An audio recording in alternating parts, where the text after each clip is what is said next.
नमस्कार बंधुरा, आशा करी आपनारा सबाई भालो आछेन, सुस्थ आछेन। आजके बानाबो गाछ पाठा। गाछ पाठा माने होच्छे एचोड़, और एचोड़ होच्छे काঁঠালের কাঁচা অংশ। এইভাবে ফালা করে নিয়েছি, নিয়ে আর মাঝখান থেকে আঠাটা একটা কাগজ দিয়ে তুলে নিয়েছি। ওই খোলাগুলোকে মোটা মোটা করে বাদ দিয়ে আর মাঝখানের অংশটা ফেলে এইভাবে আমি কেটে নিয়েছি। আর নুন, হলুদ আর একটু সর্ষের তেল আর সামান্য একটু চিনি দিয়ে এটাকে আমি মেখে নেব। মেখে নিয়ে তারপরে প্রেসার কুকারে দেব।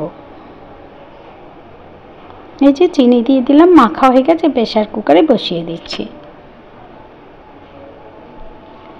একটা সিটি হয়ে গেছে। এবারে এইদিকে আমি আলু কেটে নিচ্ছি অর্ধেক অর্ধেক করে। আপনাদের যেমন প্রয়োজন সেভাবে আলু কাটবেন, যেমন ভালো লাগে।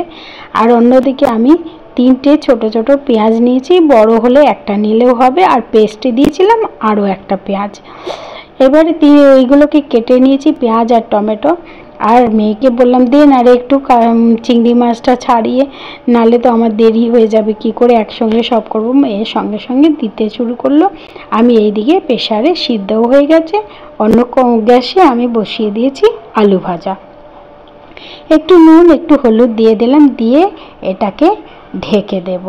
আর অন্যদিকে আমি আর একটা গ্যাসে বসিয়ে দিয়েছি চাটু, তাতে করে নিচ্ছি মাছ ভাজাটা। কারণ দুদিকে দুটো না করলে দেরি হয়ে যাবে। কড়াই তেল দিয়ে দিয়েছি, আর সেটা তো আগেই দেখিয়েছিলাম আলু ভাজাটা। আর আলু ভাজা হয়ে গেছে। এবারে আমি গরম মশলা দিয়ে দিচ্ছি। এই যে 2টো এলাচ, 2টো দারচিনি আর 2টো লবঙ্গ। আর দিয়ে দেব সামান্য একটুখানি সাদা জিরে, একটু তেজপাতা, একটা বড় হলে একটা আর ছোট হলে 2টো। আর দিয়ে দিচ্ছি একটা শুকনো লঙ্কা। এবারে এইটা ভেজে তারপরে আমি দিয়ে দেব বেশ 8-10টা মতো কাঁচা লঙ্কা। কাঁচা লঙ্কা ফেড়ে যদি প্রথমেই দিয়ে দেওয়া হয় কড়ায়, তাহলে কিন্তু তরকারিটা ভালো হয়, মানে কালো হয় না, দেখতে ভালো হয় আর স্বাস্থ্যের জন্য ভালো। শুকনো লঙ্কাটাকে যতটা এড়িয়ে চলি আমি, সেই কারণে শুকনো লঙ্কাটা খুব একটা দিই না। যদিও আমি ওই কাশ্মীরি লঙ্কা একটু রঙের জন্য দিই। যাই হোক, এটা ভাজা ভাজা হয়ে গেছে। আর পেঁয়াজটা দিয়ে দিলাম। পেঁয়াজটা ভালো ভাজা হয়ে গেলে টমেটো দিয়ে দেব, তারপরে বাদ বাকি মশলা। বন্ধুরা, আপনারা যারা আমার এই ভিডিও দেখছেন, তারা যদি ইউটিউব থেকে দেখেন, তাহলে চ্যানেলটিকে সাবস্ক্রাইব করা বিনীত অনুরোধ রইল। আর দিয়ে দিলাম টমেটো। ভালো করে ভেজে নিচ্ছি। আমি জানি আপনারা এটা করেন। আপনারা যদি সাবস্ক্রাইব, লাইক, কমেন্ট না করতেন, তাহলে পায়ে পায়ে আমি এতটা এগোতে পারতাম না। আর এই যে পেস্ট করা আদা, রসুন, পেঁয়াজ একসঙ্গে পেস্ট করেছিলাম, সেটা দিয়ে দিলাম। এইবারে ভালো করে কষিয়ে নেব, নিয়ে তারপরে বাদ বাকি মশলা দেব।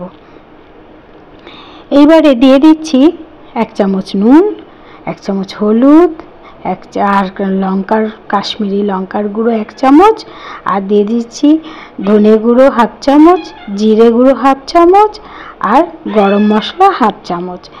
এইভাবে দিয়ে ভালো করে মশলাটাকে, এবারে জল দিয়ে ভালো করে মশলাটাকে তৈরি করে নিচ্ছি। তৈরি করে মানে মশলাটা যেন কাঁচা ভাব চলে যায়, কাঁচা গন্ধ যেন না থাকে। ভাজা হয়ে গেছে মশলা। এবারে আমি দিয়ে দিলাম সেই সিদ্ধ করা এঁচোড়টাকে, আর সঙ্গে দিয়ে দিয়েছি সঙ্গে সঙ্গে আলু। ভালো করে কষে নিয়ে দিয়ে দিলাম চিংড়ি মাছ, আর দিয়ে দিলাম এবারে একটু কষানো হয়ে গেছে। এবার জল, খুব একটা বেশি জল দেব না, যতটা মশলা মানে সবজিগুলো ডোবে ততটাই জল দেব। দিয়ে ঢাকা দিয়ে দিয়েছি। আবার খুলে আবার ভালো করে একটু ঘি দিয়ে দিলাম, আর ধনে পাতা দিয়ে দিলাম। ব্যাস হয়ে গেল। এবার সার্ভ করে নেওয়ার পালা। দেখে তো মনে হচ্ছে খুবই টেস্টি হচ্ছে। মেয়ে বলল, মা দারুণ গন্ধ ছাড়ছে, খুব সুন্দর খেতে হবে কিন্তু। যাই হোক, দারুণ হয়েছিল খেতে।